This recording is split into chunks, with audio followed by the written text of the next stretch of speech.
Reverend Fox has authored more than 35 books on spirituality and contemporary culture, among them Original Blessing, Coming of the Cosmic Christ, The Reinvention of Work, The Spirituality Named Compassion, and Meister Eckhart, a mystic warrior for our times. His books, which are celebrated around the world, have been translated into 60 languages. Now, some of you who are from the Bay Area may already be familiar with the two programs that he founded here. Anybody here from the Institute in Culture and Creation Spirituality or University of Creation Spirituality? You may have heard of them because they were here in Oakland. He founded the Institute in Culture and Creation Spirituality that operated for 12 years at Holy Names College in Oakland, and later the University of Creation Spirituality in Oakland, a different location. And since then, he's taught at Stanford University, Vancouver School of Theology, Association for Transpersonal Psychology, the California Institute of Integral Studies, Schumacher College, the Feenthorn Foundation, and the Omega Institute, among other places. And I'm excited to talk to you about this next part because Reverend Fox believes that by reinventing work, education, and worship, we can bring about a nonviolent revolution on our planet, and he's committed himself to this vision for many years. He's currently collaborating with a group of creation spirituality leaders, his former students, to establish the new Fox Institute of Creation Spirituality, which will offer doctoral, master's, and certificate programs. He is the recipient of many awards, including the Abbey Courage of Conscience Peace Award. Other recipients of that include the Dalai Lama, Mother Teresa, and Rosa Parks. The Gandhi King Akita Award, the Tikkun National Ethics Award, and his work has further been honored by theologians, artists, healers, and thought leaders around the world. He's been interviewed in print and broadcast media, including the New York Times, Washington Post, and the Today Show. And we are truly so honored to have Reverend Fox here with us at Unity Spiritual Center of San Francisco. So please join with me in giving him a very warm welcome today.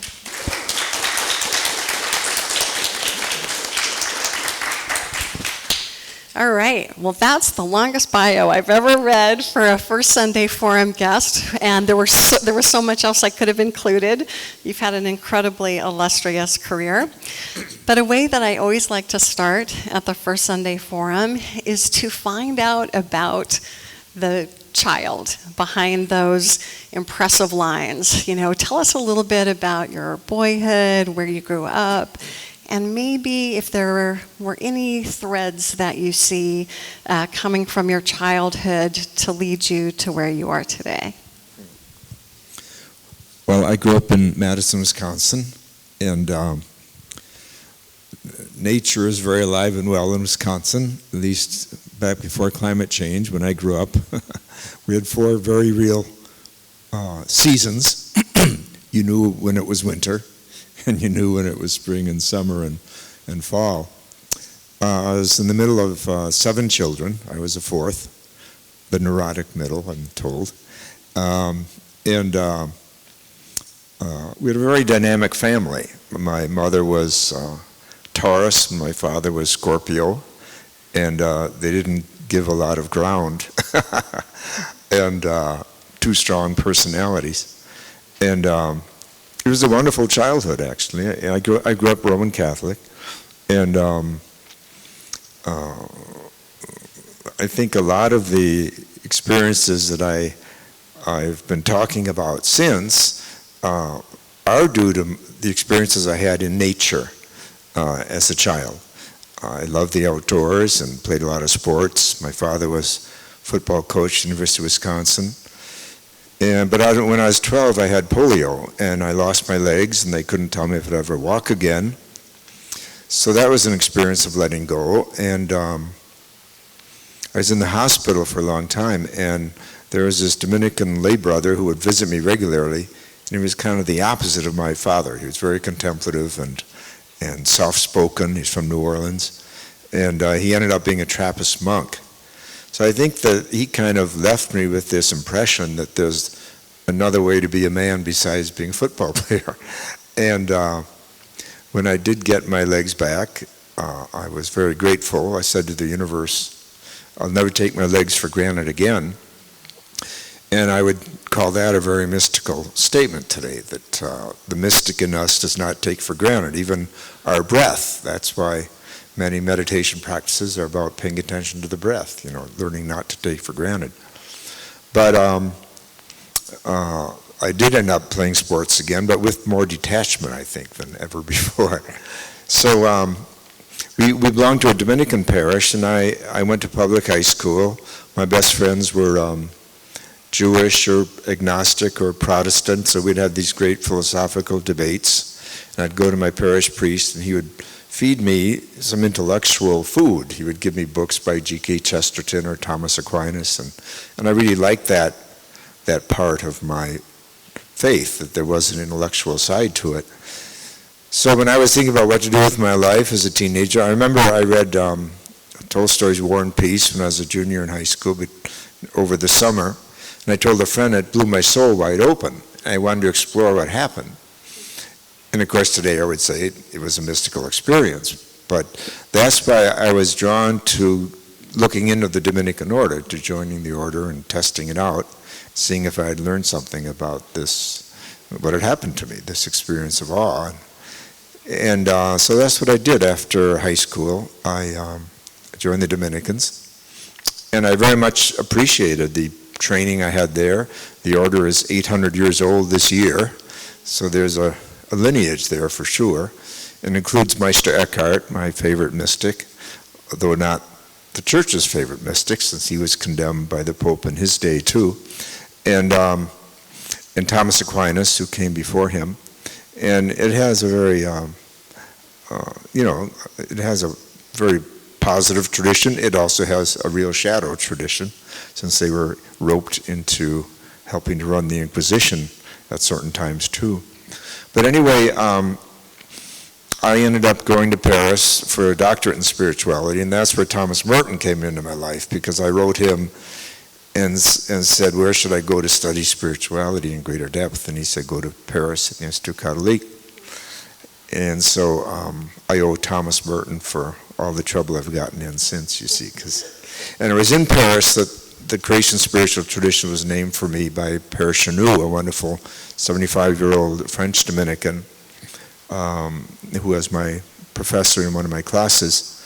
And when he named that, the two traditions, Creation spirituality and Fall Redemption spirituality, which is the Augustinian dualistic tradition of the West that is so dominated in so many of our churches, it was like scales came off my eyes, and it brought me back to my childhood again, that, we experience God in nature, There's a wonderful poet, California poet, Bill Everson, who was a Dominican for 16 years, and he says, the ordinary person experiences God in nature or experiences God not at all.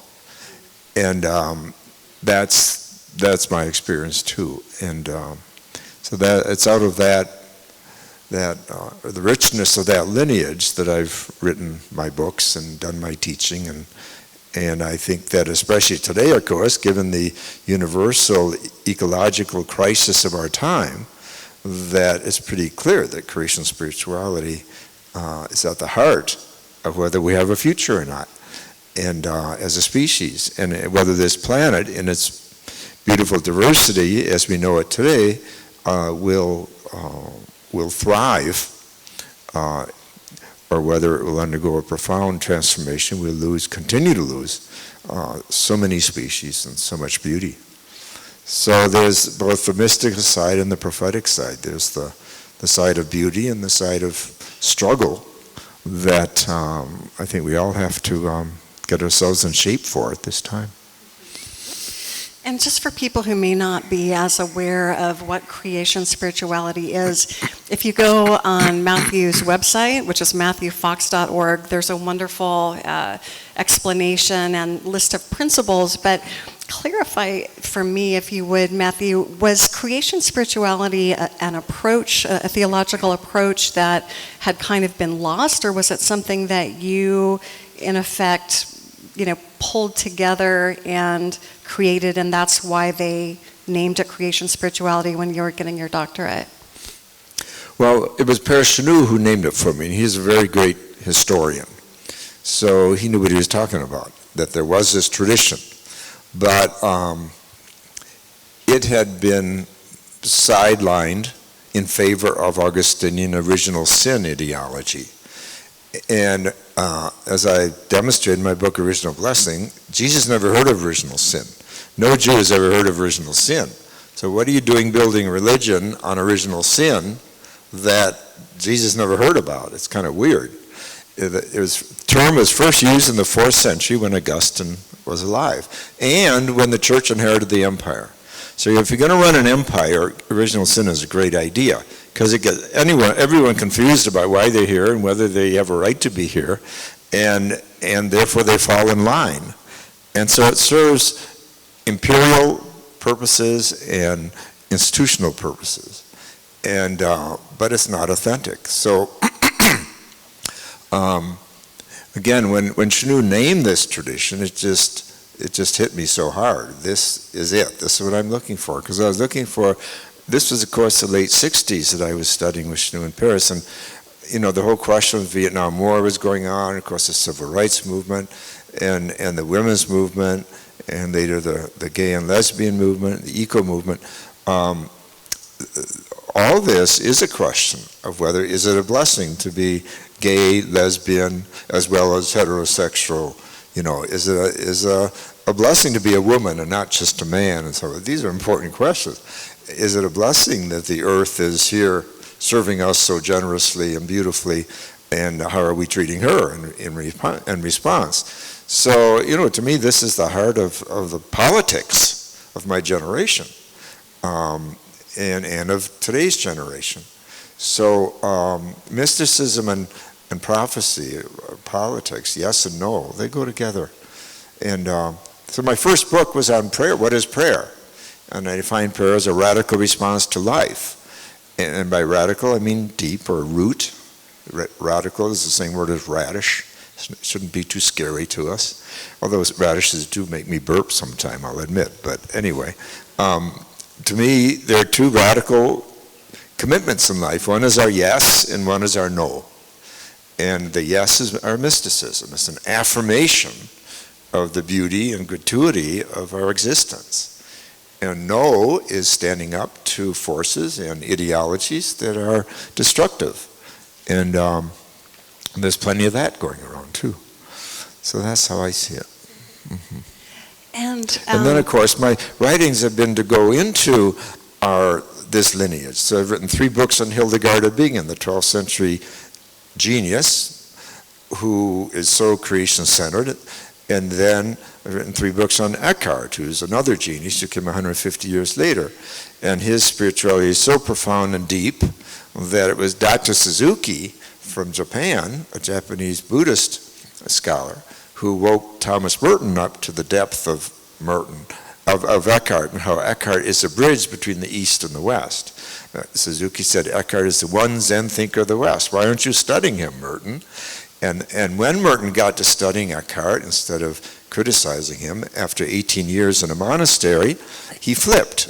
Merton flipped 180 degrees, became a prophetic speaker who linked East and West. All of his books the last 10 years were either on East and West, Buddhism, Taoism, and so forth, or on prophetic issues. He stood up against the Vietnam War before any other religious figure in America. So Eckhart has had this profound influence in history, but not in the bosom of the church, because he's been, what should I say, he's too creation-centered for the powers that be. But that's shifting now, and I think Pope Francis's encyclical Laudato Si on ecology is a good example of that shift. And I'm happy to say, actually, that encyclical was written essentially by a student of mine who went to my program at Holy Names College and then went back to the Philippines, where he was an Irish missionary, and then wrote some books on ecology and spirituality, and the Pope plucked him out of the Philippines, took him to Rome to sit down and write his encyclical for him. So I've lived through 2 papacies, 34 years of popes who said my work was, quote, dangerous and deviant, unquote, and then a 3rd pope who's plagiarizing my work. So I've kind of lived a full life now. I can I can laugh about it all.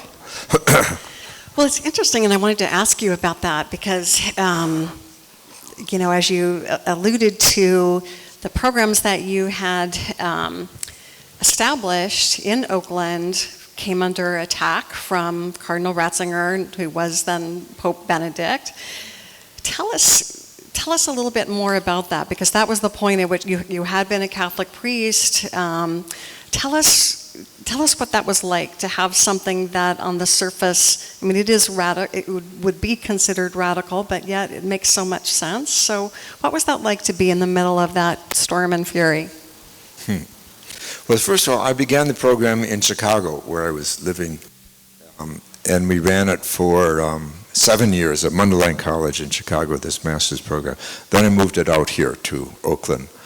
And one reason was that one of my faculty members, Brian Swillam, who's now at CIIS, he's a cosmologist, and he said, Matt, the dialogue between science and religion and spirituality is happening in California, not in Chicago. We should be in California.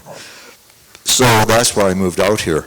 But yeah, there was this 12-year fight with Ratzinger, who tried to shut it down for 11 years and then succeeded in the 12th year. And that's when I started my own university after that. But there was a lot of correspondence going between Rome and Chicago, where my provincial was, the head of the Dominican order for me in Chicago. And at first, the Dominicans in America, in Chicago, they supported me for a number of years. Then they wilted under the pressure. There's a lot of pressure that Rome can put on a religious order, especially with priests in it, and they just faded. But Dominicans in Holland supported me very strongly, and they formally invited me to join their province in Holland. They said, we've been protecting theologians for 800 years. We can protect you. I said, great, because the Americans don't know how to protect theologians. So the deal was I would join them, and then I could continue my work here in California. I said, whoa. So I went to my provincial and said, here's a win-win-win. You guys get rid of me. You don't have to fight Rome anymore. And I still had been, and my provincial, who was 10, 15 years younger than me, slammed his fist on the table and said, I don't want you in any province in the order. And see, the rules are, if you're going to leave one province for another, you have to get permission not only from the new one, but from the old one. So that was the end of that compromise. So I knew my goose was cooked after that. And so when the pink slip came from the Vatican, it was a FedEx, a letter actually from my provincial, but it was a pink slip from the Vatican. I remember, I was surprised actually. I'm kind of naive. I thought, I just finished a book on Thomas Aquinas, a big thick book, and I interviewed him for 500 pages, and I thought, this is the first book on Aquinas in 30 years. Surely the order is going to be excited about this. But anyway, the doorbell rang on a Monday morning, and here's the pink slip, and I sat down on my steps, and the word that came to me was, well, now you're a post-denominational priest. I'd never heard that phrase before, but it was interesting. And then I became an Episcopal priest within the year because some young Episcopalian Anglicans from Sheffield, England, had been doing some marvelous work with worship, bringing rave into liturgy. So rave is, of course, about dancing and using postmodern art forms like DJ and VJ and rap and all the rest. To make a long story short, we brought the whole crew of them here to San Francisco, and they did they called the Planetary Mass in the basement of Grace Cathedral. And Anita Roddick sponsored the whole thing. She paid for the whole thing. They had 35 young people with all their equipment. It wasn't cheap, but she paid for it, which was sweet of her. And so we launched what we call the Cosmic Mass here in in the Bay Area, and we've done over 100 of these masses. We just did one last week in Oregon, Ashland, Oregon, in fact. And, you know, because I'm interested in forms of worship that are postmodern, that bring in the new language, the new art forms, but also the pre-modern art forms of dance. Because we have to awaken all our chakras, and the church is not doing it, and education's not doing it. So ritual should do it. And look, 65,000 people go to the desert for Burning Man every summer. How crazy is that? You know, how hungry are people for ritual? You think if they were smart, they'd go in March or February, not August. But there you go. That's the neat thing about ritual. It's not about smarts. It's about something else. It's about intuition, and it's about energy. And it's about generosity. I love to talk about Stonehenge, you know. What got these people to get off their couches and quit watching television to drag these 1,000-ton rocks before they invented wheels to this space for miles and miles? What did it? It was ritual. They wanted a relation between the human psyche and the cosmic goings-on, the equinox and the solstices. And we so underestimate in an anthropocentric culture like ours, a modern worldview, we totally underestimate the power of ceremony and ritual to heal, to excite, to gather, and to bring out talent and art and all the rest. And ritual is the shortcut. You know, school, you know, it can take you years, as you know, and then it takes you years to go through and then years to pay it off. And, you know, of course you're exhausted after all that. But ritual is a shortcut. It always has been. Look at the history of our species. For 95% of our time as a species, we did not put kids in chairs for 7 hours a day and tell them they had a sickness if they didn't like it. And give them Ritalin or some other stupid thing. We didn't do that. That's not how we taught our kids. We taught our kids through ceremony and ritual. And it's the elders and the young working together. And it's bodily. It's bodily. And we have to wake up to this. And the churches are just so asleep, and the synagogue is equally asleep on this subject. We have these new art forms from this postmodern era, and to me they're as exciting as the stained glass invention was in the 12th century. It too was a whole new art form, and it just woke up a civilization.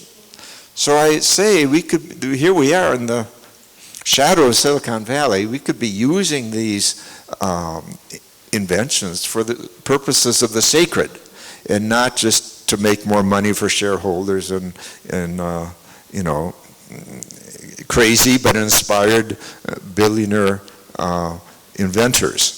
You know, the human race is facing some really tough decisions, and we have to call up our deepest energies and possibilities as a species if we're going to move to the next level of evolution. And for that, we need ceremony, we need ritual. And so that's one area that I've been involved in, that and education. And they overlap very much, really. Because I think education is at least as dead in the West as ritual is. It's far too left brain. Albert Einstein said, and I quote, "I abhor American education," unquote. What he abhorred was that it leaves out the intuition. But it's all about the rational. And he says, do not trust the intellect too much. He says, the intellect does not give you values. The intellect gives you methods, but not values. Values come from intuition and deep feeling, which are the same thing, said Einstein.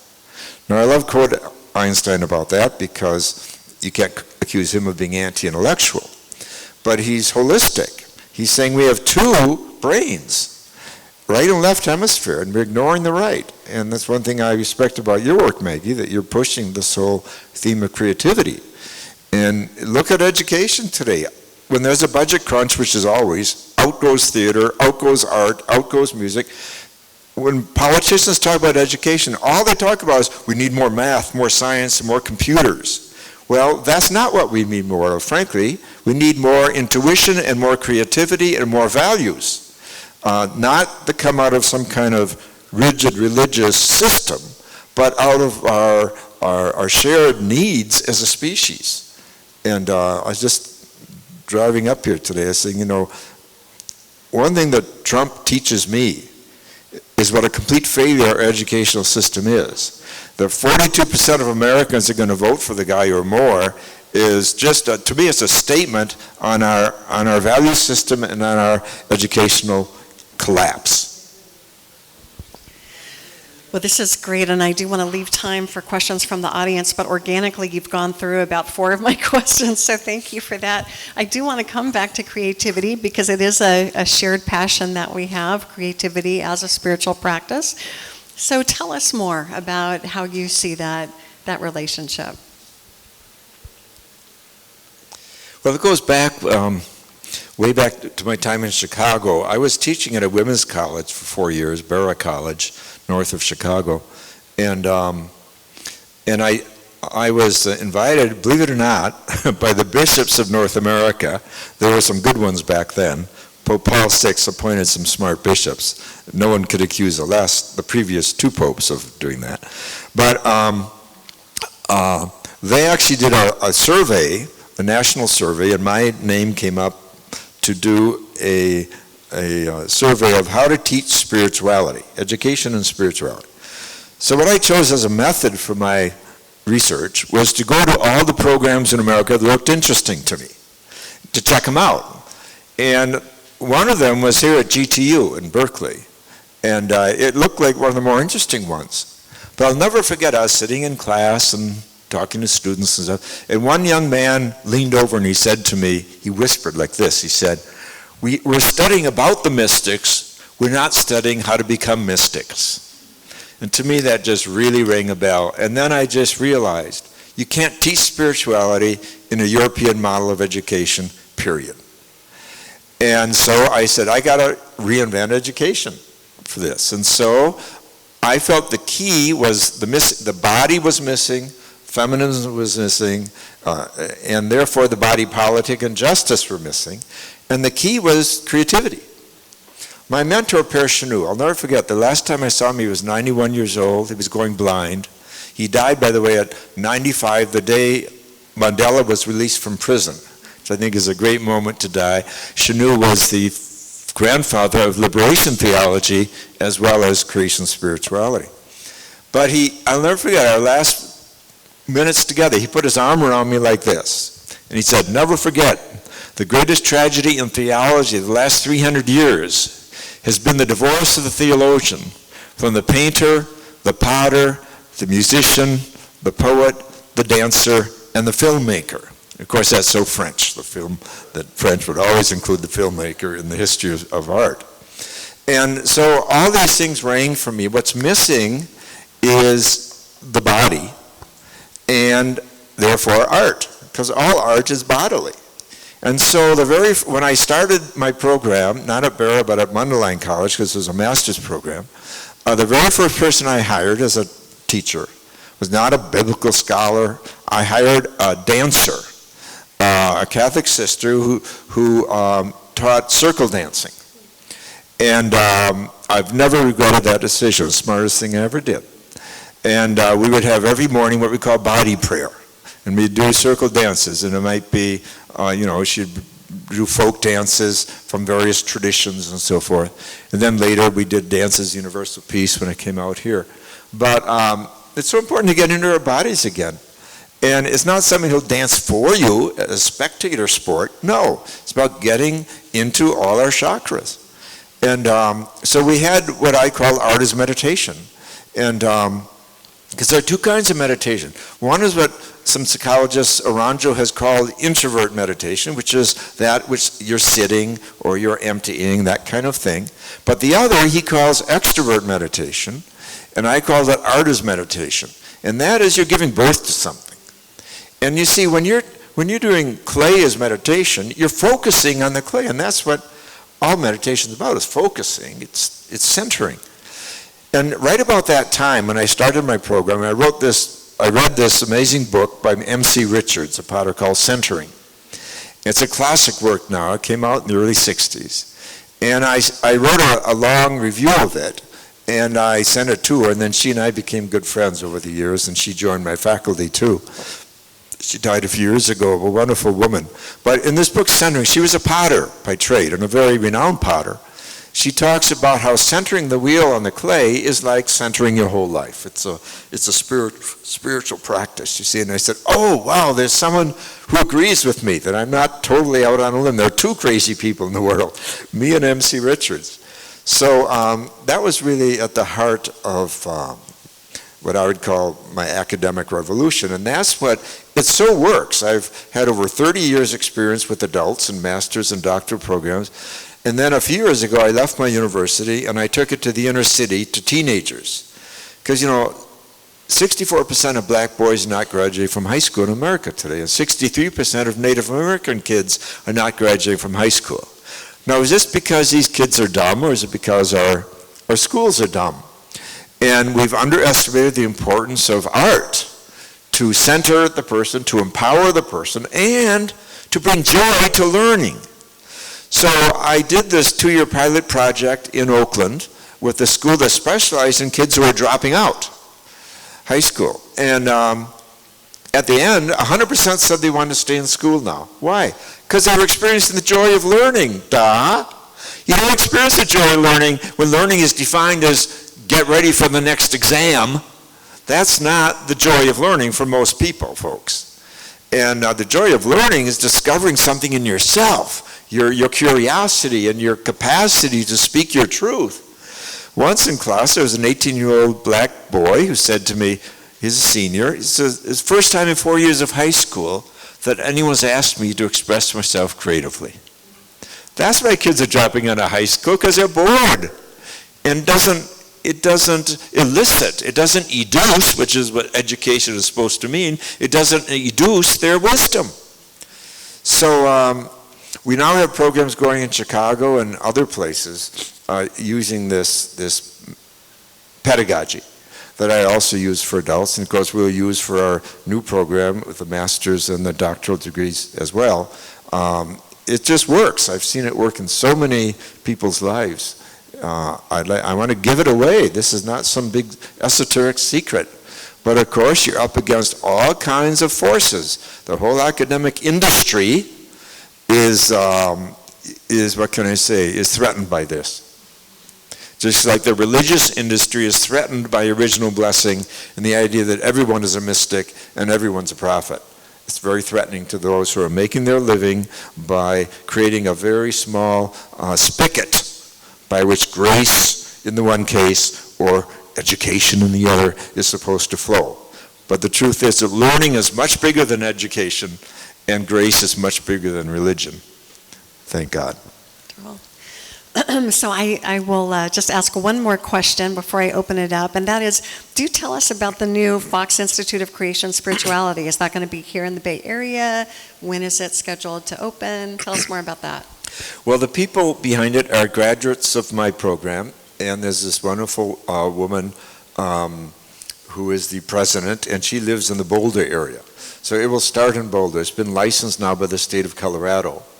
And you can look it up, the Fox Institute for Creation Spirituality. They have a webpage now. And it'll open next year. But we definitely want to bring classes to the Bay Area again. But, the bureaucracy has gotten even worse. I can't believe it, but it has. And you can't even teach courses in California without permission from California. So, they have to go, not me. I'm beyond the age of administrator, thank God. I've done my penance for my sins. I was administrator for over 35 years, and that's enough. But they have to get permission now from the state of California even to have courses here in the Bay Area. But we will have them. This is our next stop. For one thing, I have a lot of friends and good faculty in this area who want to be involved. And the course will be like 50% online and 50% in person. So, and they are intensives, like you go for 5 days at a time, or maybe 2 weeks, you get 2 done. It's 10 intensives for the doctorate or the master's program. And the morning is seminars, and the afternoon is art as meditation. And it may be clay as meditation, or dance, movement, or painting, or chanting, or what have you. Again, it's deliberately and consciously left and right brain, and holistic in terms of bringing all the chakras alive, and the body involved too. So we're real excited about it. We also have a link with Schumacher College in England, because my experience is, and I've been to Europe quite a lot lately, the last few years, that the young Europeans are equally turned off by the excessive left brain education that is, as Europe defines its academic practice at this time. So a lot of them go to Schumacher, because there they have permaculture, they have community, they're working with the earth, and they have what we call art as meditation. And so this is, I think this need is growing in the younger generation. Also, a lot of young people, as you know, are fed up with the costs of higher education today, and we're trying to keep our costs to an absolute minimum. And so I think that now is even a better time to launch a program like this than when I launched it a couple of decades ago. Great. All right, well, we've got a few minutes to take questions from the audience, so yeah, Ron. Hi, you made this statement, whether it was yours or I forget, maybe someone you were with in Paris, that most people experience God in nature or not at all. And I wondered if you could talk just a little more about what you mean by nature, or kind of a definition, or expound on that, because I suspect that means a lot of different things to different people. Mm-hmm. Yes, that was Bill Everson, who's a California poet. He's deceased now, but as I said, for 16 years he was in the Dominican order as a brother. Brother Antoninus was his name. He did a lot of poetry readings around the country at the time. He was quite well known. He was part of the Beat movement here in San Francisco. He's a contemporary of Gary Schneider. They were friends and so forth. Gary went the way of Buddhism. Bill fell in love with a woman who was Catholic, and she introduced him to the Catholic worker movement in the Dorothy Day movement in Oakland. And he was impressed by them and what they stood for, so he became a Dorothy Day Catholic, you might say. Then he joined the Dominicans in Oakland. But then he left, and he taught at Santa Cruz University for years, a course that had, hold on to your chairs, 400 plus students in it. It was that popular. Finally, they put a lid of 100 students on it. And it was a course about, he called it Birth of a Poet. It was a course about dreams. He was a Jungian. And vocation. Getting these young people to dream about what their calling is in life. And it was utterly magnetic through all these students. He was an amazing guy. So what do we mean by we find God in nature or find God not at all? Well, nature is, of course, what science studies. It's creation. It's everything around us and within us. We too are part of nature. Of course, it's our experience of God at the ocean, and sunsets, and animals and trees and the weather and all the rest. Sunrises. But it's more than that. It's also everything humans do, because humans are nature too, even though we don't always want to admit we are. We want to stand off and create a dualistic relationship with nature. I remember years ago I was being interviewed by the New York Times in New York City, and I was in this hotel room up on the 20th floor or something, and the journalist, she was African American, she started out this way. She said, "What's this thing about creation spirituality?" She said, "I grew up in the south side of Chicago, and now I'm living in Manhattan. So is creation about zoos and parks?" And I said, "Well, let's go to the window." And we went to the window. What do we see? Well, we saw bricks in opposite, and then the next building. What's a brick? A brick is clay raised up to 24 stories. How is that possible? Because a building is standing on steel, which is what? Iron ore, taken from the bowels of Mother Earth. And we look down at the taxi cabs at big New York City. What is there but taxi cabs? So what's a taxi cab? It's steel, again, the bowels of Mother Earth, running on rubber trees. There's fuel by dead dinosaurs from 100 million years ago that we call gasoline. So everything humans do is also nature and creation. So culture is nature. Unless, of course, it stands back and wants to kill nature and rape nature, which was, of course, the project for the modern era. Francis Bacon, one of the philosophers of the modern era, said, "We will torture Mother Earth for her secrets." That's a quote. That's what we did. And so we created this distance between nature and us. We are superior, which is, of course, absurd. Look what's happening with climate change, you know. Florida is going to be underwater in 40 years entirely. And so will Manhattan and the rest at the rate we're going. So clearly, nature is bigger than culture. And our hubris, what Pope Francis rightly calls our narcissism as a species, has prevented us from realizing this. So this is why creation spirituality or nature-based spirituality, recovering the sense of the sacred in nature, is at the very heart of our disease today. And therefore, it's at the heart of our empowerment, our medicine, to do something about the disease. Because, like Adrian Rich has this great poem about Madame Curie. Of course, she died of radioactivity, which was she was examining as a brave scientist early in the 20th century. She said she died denying that her pain came from the same source as her power. So it is with us. You look at the pain to find where the power is. And that's part of the archetypal lesson of the crucifixion too. You see that in the death is the resurrection. So I think we have to look at how nature as we know it is dying. You know, we're living through the biggest extinction spasm in the history of the planet since the disappearance of the dinosaurs. So for 60 million years there's been nothing like this. Only this time around we're responsible, not some meteorite from the sky. So clearly this is where we have to look to find the resolution. And the resolution is to team up with science, because science teaches us about nature, but also science has to recover the sense of the sacredness of nature, and therefore of our responsibility to pass creation on as a blessing and as something healthy. So we have time for just one more question. Ethel?